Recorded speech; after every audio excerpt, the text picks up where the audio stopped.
最近進化した Google の動画生成 AI ジェミニオムニでイラストレーターのイラストなどに命を吹き込んだかのように動かすことができるようになりました。ちょっとしたアレンジを加えるだけでアフターエフェクツで作ったかのような MV 風のテロップアニメーションも可能です。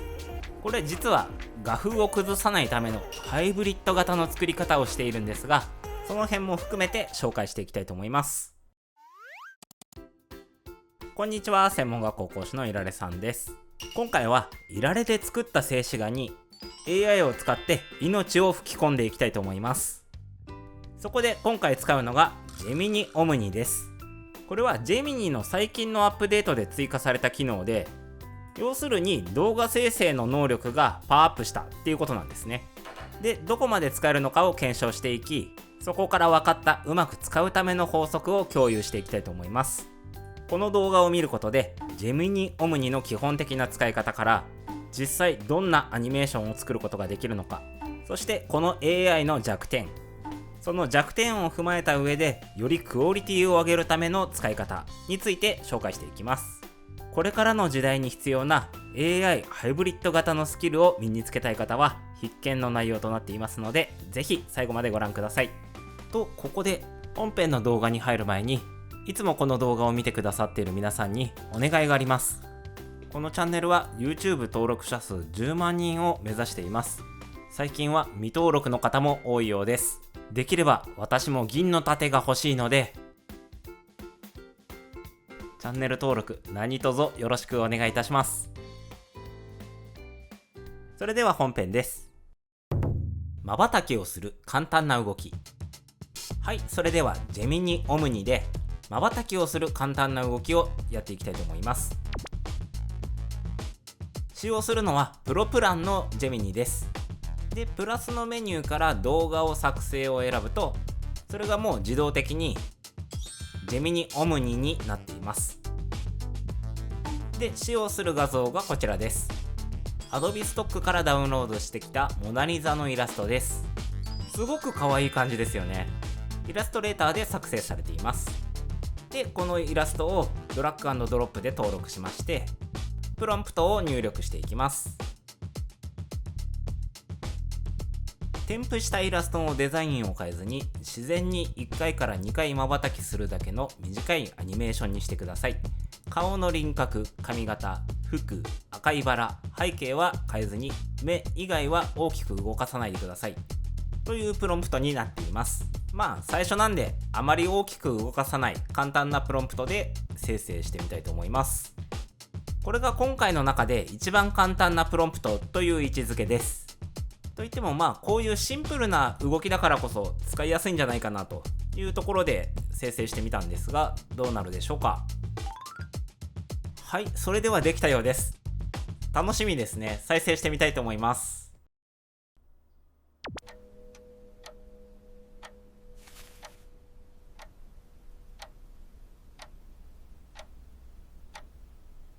おー、いいですね。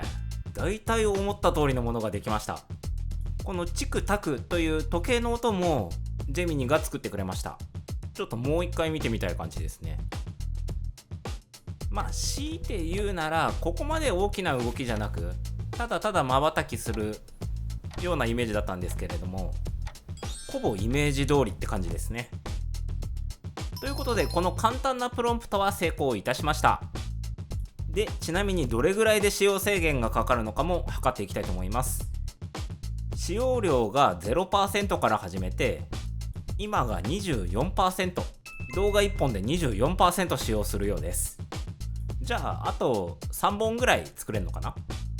ここから徐々に難易度を上げていきたいと思います。表情を変化させる。続いて瞬きよりも変化の大きい表情の変化をやってみたいと思います。で、そのままプロンプト入力してもいいんですけれども、動画を生成する回数もシビアに決まっているので、画像を上げ直してプロンプトも入力していきたいと思います。これ下手に失敗すると3時間とか5時間とか待たないといけないんで。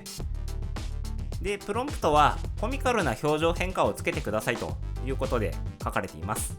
元の表情から笑顔、驚き顔、泣きそうな顔、怒った顔へテンポよく変化させてくださいということで書かれています。さあどんなのが出てくるでしょうか。出来上がりを待ちたいと思います。はい、それでは出来上がったようですね。ちょっと失敗しないようにって言ってたんですけれども、失敗してしまいました。ごめんなさい。ちょっとカットしましたけれども、この時点で1回失敗していて、これが3本目になります。すでに顔が違う感じはありますが、まあ1回再生してみましょう。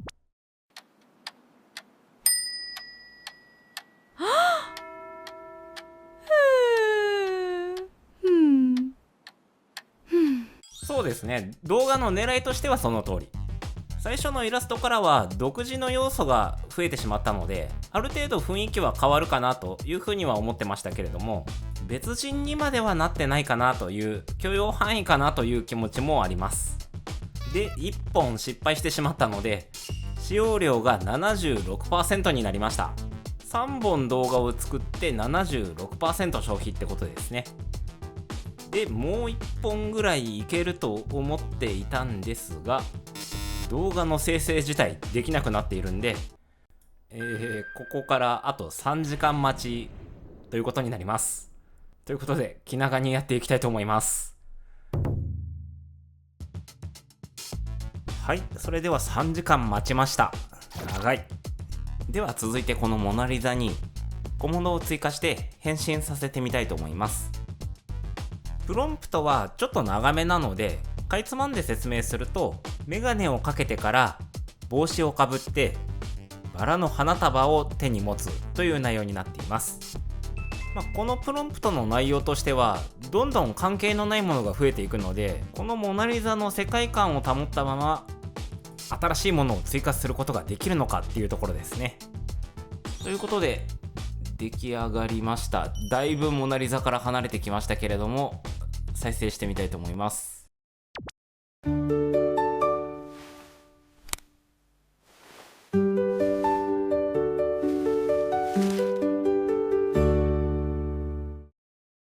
動きとしてはとても面白い、かわいい。すごいかわいいアニメーション出来上がってますね。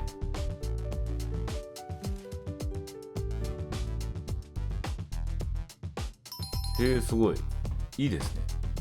キャラクターの一貫性がちょっと動画内では一貫してるんですけどね、元のキャラクターからはちょっと離れてしまったかなっていう感じはあるけれど、動きとしては可愛い。すごい、これを手軽にできるだなんてすごいことだなって思いました。ちなみに今回のやつは少しプロンプトが多かったのもあって一撃 27% でした。あんまりあれこれ試そうかなっていう気持ちになれない感じですね。では続いてテロップアニメーションやってみたいと思います。完成形のイメージとしては、この画像の周りにですね、歌詞が表示されるみたいな、そういったアニメーションを作ってみたいと思います。で、文字は AI には苦手ジャンルの一つで、画像生成であれば割と克服しつつあるんですけれども、難易度は結構高いかなというふうに思ってます。なのでここでただ文字を表示してくださいと言っても多分うまくいかないんですよね。なのでこんな風にですね、私完成形のイメージ作りました。モナリザの微笑み、その答えは誰も知らないみたいな3つのシーンの画像を共有してですね、こういう風にやってくださいと、ここまでやってやればできんじゃないかなと思って、そんな風にチャレンジしてみたいと思います。で、プロンプトがこちらですね。で、こんな感じで画像を登録しました。で、どんな風に出来上がったのか見ていきたいと思います。はい、こんな感じですね。ちょっとキャラクターの一貫性が怪しいし、すでにもが出てきてるし、ちょっと不安でいっぱいではありますが、見ていきたいと思います。はい。その答えは誰も知らない。はい、なるほどね。誰も知らないみたいな。でもまあ割とうまくいってるかな。文字苦手だと思っていたけれども、文字が破綻してるところはないし、イメージとしてはだいぶ合っている。キャラクターは一貫されてないけれども割といいんじゃないかな。私のこの最初のイメージがちょっと文字の並びがだいぶ複雑すぎて難しいのかなっていうのもわかるんですけれど、普通になんか文字が登場する程度のものであればうまくいきそうな感じありますね。もう顔だけいっそマスクして変えてしまうっていうのでもありだと思います。はい、ということで MV 風文字の登場割とうまくいきましたね。で今の使用状況が、55% ですね。10時39分までにもう一度ぐらいはできるかなっていうところですかね。もったいないんでさっさとやっていきたいと思います。より大きなアニメーションということで、今までいろいろ動画にしてきたわけなんですが、大きく動かせば動かすほどこのキャラクターの画風が失われる、一貫性が失われるというのが分かってきましたが、もっと大きく動かしてみたいと思います。これまでの中で一番最難関という方向性でやってみたいと思います。イメージとしてはもうこのモナリザが立ち上がって歩き出す、で一本一本バラをどんどん拾っていくみたいな、そういうアニメーションを作成してみたいと思います。もうこれの難しいポイントとしては、もう描画されていないものが存在しているっていうところと、カメラの視点がもう固定カメラじゃなくなって全体を映し出すような、ちょっと引いたカメラに一回移行しなければいけないみたいな、カメラのアングルが変わっていくっていうところで難しいかなというふうに思ってます。さてどうなるでしょう。やってみたいと思います。でだーっと長いプロンプト入力しましたけれども、要するに先ほど言った通りです。ではこれでいってみたいと思います。送信。さあどうなるでしょう。現在リクエストが多数届いているため対応できませんでした。エラーで弾かれてしまうっていう。ちょっと後でもう一回試してみます。はい、ではできました。どうなったのか確認していきたいと思います。はい、なるほど。嫌な予感いいや、ちょっと見てみたいと思います。はい。でもはいイメージとしてはすごく良い。思ってたものとはだいぶ近い気がします。ちゃんとモナリザっぽい服装してますね。かなり近い。いいね。バラ踏むあたりどうかとは思うけれど。なるほど。いいですね。この動画を作成して使用制限が 86% になりました。あと 14% しか残っていないので、次に動画を作成することはできないという状態ですね。ということで今回の検証で分かった総合的な結論は次のまとめのパートで紹介していきたいと思います。はい、ということでまとめです。ジェミニオムニの検証結果と、そこからわかるクオリティを上げるための使い方について紹介していきます。今回のまとめとしては、小さく動かす方が破綻が少ない、大きく動かすほど画風が変わる、文字の生成もうまくいく、プロプランなら3時間で3本生成できる、3時間待つのは長い。以上の5つです。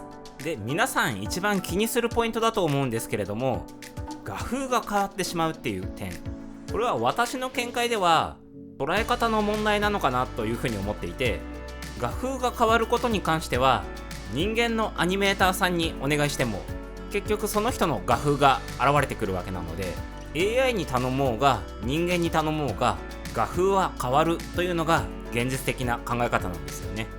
だからそこが許容できるかできないかっていう問題だというふうに思います。いやそれはどうしても許せないという人は、冒頭で紹介したハイブリッド型の手法がおすすめです。ハイブリッド型の手法というのが、小さく動かすと破綻が少ないという法則を利用して、小さく動かして素材としてしまうのが一番いいかなというふうに思います。例えばこれなんかは撮影の後にさらに作成した MV 風の動画なんですけれども、文字だけ出てくる動画になっています。で、この上に画像を載せるだけで画風は変わらないし、動画も失敗しにくいといういいとこ取りをすることができます。人間の作業も発生するハイブリッド型ということで、少し手作業は発生しますけれど、こういう使い方でも十分早いですし、便利かなというふうに感じました。クオリティを上げたい方は一手間かける方が良さそうです。ただ完璧さを求めるのであれば、やはり人にはかなわないかなというふうに思いました。今回使用したモナリザのイラストも Adobe イラストレーターで描かれていて、 AI には出せない親しみだったり可愛らしさがありますよね。こういった AI が発展して一番得をするのはスキルのある基礎力のある人たちなのかもしれません。で、そんな基礎を学ぶためにおすすめなのが、私が本気で作った有料講座です。 Adobe とコラボや書籍出版などをした私から直接学ぶことができます。気になる方は概要欄のリンクからチェックしてみてください。ということで今回の動画は以上となります。この動画が役に立った、参考になったと思う方はチャンネル登録、高評価よろしくお願いいたします。私は YouTube の他に X、ブログ、TikTok もやっています。ぜひそちらの方もよろしくお願いいたします。ここまでご視聴いただきありがとうございました。関連動画や次の動画でお会いいたしましょう。ではまた。